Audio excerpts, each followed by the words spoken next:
Good morning Karnataka. ದಿನದ top ಸುದ್ದಿಗಳು, ಅಪ್ಡೇಟ್ಸ್ಗಳು, national international ಜೊತೆಗೆ ಚುನಾವಣಾ ರಾಜಕೀಯಕ್ಕೆ ಸಂಬಂಧಪಟ್ಟಂತಹ ಕಂಪ್ಲೀಟ್ ವಿಶ್ಲೇಷಣೆ. ಹೀಗೆ ಪ್ರತಿಯೊಂದು ಸುದ್ದಿಯ speed round up top 18 at 8ಗೆ ಸ್ವಾಗತ.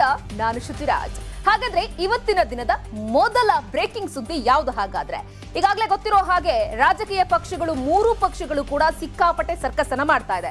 ಪ್ರಮುಖವಾಗಿ ಕಾಂಗ್ರೆಸ್ ಇವತ್ತು ಅಭ್ಯರ್ಥಿಗಳ 2ನೇ ಲಿಸ್ಟ್ ಅನ್ನ ರೆಡಿ ಮಾಡ್ಲಿಕ್ಕೆ ಈಗಾಗಲೇ ಮುಂದಾಗಿದೆ. ಸೊ ಯಾವ ರೀತಿಯಾಗಿ ಬೆಳವಣಿಗೆಗಳಾಗ್ತಾ ಇದೆ ಆ ವಿಚಾರದಲ್ಲಿ? ಹಾಗಾದ್ರೆ ಕಾಂಗ್ರೆಸ್ ಅಭ್ಯರ್ಥಿಗಳ 2ನೇ ಲಿಸ್ಟ್ ಇವತ್ತು ಆಲ್ಮೋಸ್ಟ್ ಫೈನಲ್ ಆಗುತ್ತೆ ಅಂತ ಹೇಳಲಾಗ್ತಾ ಇದೆ. ಆ ಹಿನ್ನೆಲೆಯಲ್ಲಿ ದೆಹಲಿಯಲ್ಲಿ ಖರ್ಗೆ ನೇತೃತ್ವದಲ್ಲಿ ಚುನಾವಣಾ ಸಮಿತಿ ಸಭೆ ಇವತ್ತು ನಡೆಯುತ್ತೆ. ಒಂದೆರಡು ದಿನಗಳಲ್ಲಿ 2ನೇ ಪಟ್ಟಿಯನ್ನ ಘೋಷಣೆ ಮಾಡುವಂತಹ ಸಾಧ್ಯತೆಗಳು ಕಂಡು ಬರ್ತಾ ಇದೆ. ಆ ಹಿನ್ನೆಲೆಯಲ್ಲೇ ಕೆಪಿಸಿಸಿ ಅಧ್ಯಕ್ಷರು ಶಿವಕುಮಾರ್ ಅವರು, ಜೊತೆಗೆ ವಿಪಕ್ಷ ನಾಯಕ ಸಿದ್ದರಾಮಯ್ಯನವರು, ಬಿಕೆ ಹರಿಪ್ರಸಾದ್ ಅವರು, ಪರಮೇಶ್ವರ್ ಅವರು ಎಲ್ಲರೂ ಕೂಡ ದೆಹಲಿಗೆ ಇವತ್ತು ಫ್ಲೈಟ್ ಅನ್ನ ಏರ್ಲಿದ್ದಾರೆ. ಸೊ ಇವತ್ತು ದೆಹಲಿಯಲ್ಲಿ ಹೋಗಿ ಖರ್ಗೆ ಅವರ ನೇತೃತ್ವದಲ್ಲಿ ಚುನಾವಣಾ ಸಭೆ ನಡೆಯುತ್ತೆ. ಇವತ್ತು ಕಂಪ್ಲೀಟ್ ಆಗಿ ಅವರ ನೇತೃತ್ವದಲ್ಲಿ ಚುನಾವಣಾ ಸಮಿತಿ ಸಭೆಯಲ್ಲಿ ಈಗಾಗಲೇ ಒಂದು ಕಡೆ 124 ಕ್ಷೇತ್ರಗಳ ಅಭ್ಯರ್ಥಿಗಳನ್ನ ಈಗ ಘೋಷಣೆ ಮಾಡಿದ್ದಾರೆ. ಇನ್ನುಳಿದಂತಹ ಕ್ಷೇತ್ರಗಳಲ್ಲಿ ಕೆಲವೊಂದಿಷ್ಟು ಕನ್ಫ್ಯೂಷನ್ ಇದೆ.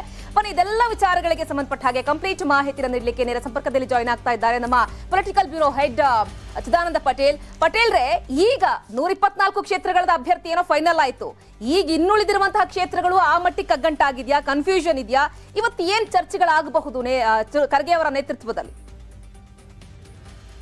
ಇವತ್ತು ಸಂಜೆ ಎಸಿಸಿ ಕಚೇರಿಯಲ್ಲಿ ಮಲ್ಲಿಕಾರ್ಜುನ್ ಖರ್ಗೆ ಅವರ ನೇತೃತ್ವದಲ್ಲಿ ಕೇಂದ್ರೀಯ ಚುನಾವಣಾ ಸಮಿತಿ ಸಭೆ ನಡೀತಿರುವಂತದ್ದು. ಈ ಚುನಾವಣಾ ಸಮಿತಿ ಸಭೆ ಕರ್ನಾಟಕದ ಕಾಂಗ್ರೆಸ್ನ ಬಾಕಿ ಉಳಿದಿರ್ತಕ್ಕಂತ 100 ಅಭ್ಯರ್ಥಿಗಳನ್ನ ಘೋಷಣೆ ಮಾಡಲಿಕ್ಕೆ ಫೈನಲ್ ಲಿಸ್ಟ್ ಅನ್ನ ಮಾಡ್ತಿರುವಂತದ್ದು. ಈಗಾಗಲೇ 100 ಜನರಲ್ಲಿ 60 ಜನ ಅಭ್ಯರ್ಥಿಗಳ ಹೆಸರನ್ನ ಸಿಂಗಲ್ ಇರ್ತಕ್ಕಂಥದ್ದು. ಇಲ್ಲಿರ್ತಕ್ಕಂತ 40 ಏನು ಕಾನ್ಸ್ಟಿಟ್ಯೂನ್ಸಿಗಳಿಗೆ 2 ಜನರ ಹೆಸರನ್ನು ಕಳಿಸಿರುವಂತದ್ದು. ಅದರಲ್ಲಿ ಬಹುತೇಕ 40 ಕಾನ್ಸ್ಟಿಟ್ಯೂನ್ಸಿ ಕೂಡ ಎಲ್ಲೊಂದ್ ಕಡೆ ಯಾರಿಗೆ ಟಿಕೆಟ್ ಕೊಟ್ಟು ಕೂಡ ಬಂಡಾಯ ಹೇಳುವ ಭೀತಿ ಇದೀಗ ಕಾಂಗ್ರೆಸ್ ಪಕ್ಷಕ್ಕೆ ಎದುರಾಗಿರುವಂತದ್ದು. ಅದರಲ್ಲಿ ಪ್ರಮುಖವಾಗಿ ಹಾಸನ ಜಿಲ್ಲೆ ವಿಚಾರ ತೆಗೆದುಕೊಂಡ್ರೆ ಬೇಲೂರಿನ ರಾಜಶೇಖರ್ ವರ್ಸಸ್ ಗಣೇಶ್ ಶಿವರಾಮ್, ಅರ್ಕಲ್ಗೋಡಿನ ಕೃಷ್ಣೇಗೌಡ ವರ್ಸಸ್ ಶ್ರೀಧರ್, ಅದೇ ರೀತಿ ಬಳ್ಳಾರಿ ನಗರದ ಭರತ್ ರೆಡ್ಡಿ ವರ್ಸಸ್ ಆಂಜನೇಯಲು, ಅದೇ ರೀತಿ ಕಲಗಟ್ಟಿಗೆ ಬಂದ್ರೆ ಸಂತೋಷ್ ಲಾಡ್ ವರ್ಸಸ್ ಚಬ್ಬಿ, ಹೀಗೆ ಅನೇಕ ಕಡೆ ಕಾಂಟ್ರವರ್ಸಿ ಇರ್ತಕ್ಕಂಥದ್ದು. ತರೀಕೆರೆಯಲ್ಲಿ ಕೂಡ ಈ ಕಾಂಟ್ರವರ್ಸಿ ಇರ್ತಕ್ಕಂಥದ್ದು. ತರೀಕೆರೆಯಲ್ಲಿ ಮಾಜಿ ಶಾಸಕ ಶ್ರೀನಿವಾಸ್ ವರ್ಸಸ್ ಗೋಪಿಕೃಷ್ಣ ಹೆಸರುಗಳು ಇರ್ತಕ್ಕಂಥದ್ದು. ಇನ್ನ ಕಡೂರಿನಲ್ಲಿ ವೈಎಸ್ಸಿ ದತ್ತ ವರ್ಸಸ್ ಆನಂದ್ ರವರ ಹೆಸರುಗಳು ಇರ್ತಕ್ಕಂಥದ್ದು.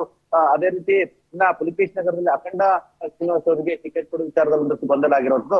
ಒಟ್ಟಾರೆ 40 ಕ್ಷೇತ್ರಗಳಲ್ಲಿ ಬಹಳಷ್ಟು ಕಗ್ಗಂಟಾಗಿರೋದು. ಈ 40 ಕ್ಷೇತ್ರಗಳಲ್ಲಿ ಯಾರನ್ನ ಆಯ್ಕೆ ಮಾಡ್ತಾರೆ ಅಂತ ಕೂಡ ಸದ್ಯದ ಕುತೂಹಲ. ಯಾಕಂದ್ರೆ ಈ 40 ಕ್ಷೇತ್ರಗಳಲ್ಲಿ ಕಾಂಗ್ರೆಸ್ ಸರ್ವೆ ಪ್ರಕಾರ ಸುಮಾರು 15ರಿಂದ 20 ಸ್ಥಾನಗಳು ಗೆಲ್ಲುವಂತ ಸ್ಥಾನಗಳು. ಹಾಗಾಗಿ ಯಾರಿಗೆ ಟಿಕೆಟ್ ಕೊಟ್ಟು ಕೂಡ ಬಂಡಾಯ ಹೇಳುತ್ತೆ. ಆ ಬಂಡಾಯದ ಕಾರಣಕ್ಕಾಗಿ ಎಲ್ಲೊಂದ್ ಕಡೆ ಸೋಲುವ ಕೂಡ ಇರುತ್ತೆ ಅಂತ ಹೇಳಲಾಗ್ತಿದೆ. ಹಾಗಾಗಿ ಈ 40 ಕ್ಷೇತ್ರಗಳ ಟಿಕೆಟ್ ಸಂಬಂಧಿಸಿದ ಫೈಟಿಂಗ್ ಇರ್ತಕ್ಕಂಥದ್ದು. ಒಂದ್ ಕಡೆ ವಿಪಕ್ಷ ನಾಯಕ ಸಿದ್ದರಾಮಯ್ಯ, ಮತ್ತೊಂದು ಕಡೆ ಡಿಕೆ ಶಿವಕುಮಾರ್ ತಮ್ಮದೇ ಆದ ಟೀಮ್ ಅನ್ನ ರಚನೆ ಮಾಡ್ಕೊಳ್ತಿರುವಂತದ್ದು. ಒಂದು ವೇಳೆ ಏನು ಚುನಾವಣೆಯಲ್ಲಿ ಕಾಂಗ್ರೆಸ್ಗೆ ಅವಕಾಶ ಸಿಕ್ಕಿದ್ರೆ, ಬಹುಮತ ಬಂದ್ರೆ ಅಲ್ಲಿ ಯಾರು ಮುಖ್ಯಮಂತ್ರಿ ಆಗ್ಬೇಕಂತ ಹೇಳಿ ಈಗಾಗಲೇ ಮುಖ್ಯಮಂತ್ರಿ ಕುರ್ಚಿಯ ಕಿತ್ತಾಟದ ಕಾರಣಕ್ಕಾಗಿ ಸಿದ್ದರಾಮಯ್ಯ ಮತ್ತು ಡಿಕೆ ಶಿವಕುಮಾರ್ ತಮ್ಮ ಬೆಂಬಲಿಗೆ ಟಿಕೆಟ್ ಕೊಡಿಸುವಲ್ಲಿ ಪರಸ್ಪರ ಪೈಪೋಟಿ ಗೆದ್ದಿರುವಂತದ್ದು.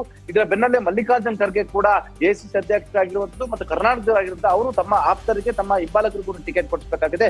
ಎಲ್ಲದರ ನಡುವೆ ಕೂಡ ಪರಮೇಶ್ವರ್ ಹಾಗೂ ಹರಿಪ್ರಸಾದ್ ಲಾಬಿ ಇರ್ತಕ್ಕಂಥದ್ದು, ವೇಣುಗೋಪಾಲ್ ಲಾಬಿ ಇರ್ತಕ್ಕಂಥದ್ದು, ದುರ್ಜವಾಲ್ ಲಾಬಿ ಇರ್ತಕ್ಕಂಥದ್ದು, ಎಲ್ಲ ಲಾಬಿಗಳ ನಡುವೆ ಇವತ್ತು 100 ಜನರ ಹೆಸರನ್ನ ಫೈನಲ್ ಮಾಡುವಂತ ಅನಿವಾರ್ಯತೆ ಕಾಂಗ್ರೆಸ್ನ ಸಿಸಿ ಸಭೆಗೆ ಉಳಿದಿರುವಂತದ್ದು. ಸುತ್ತಿರಾಜ್.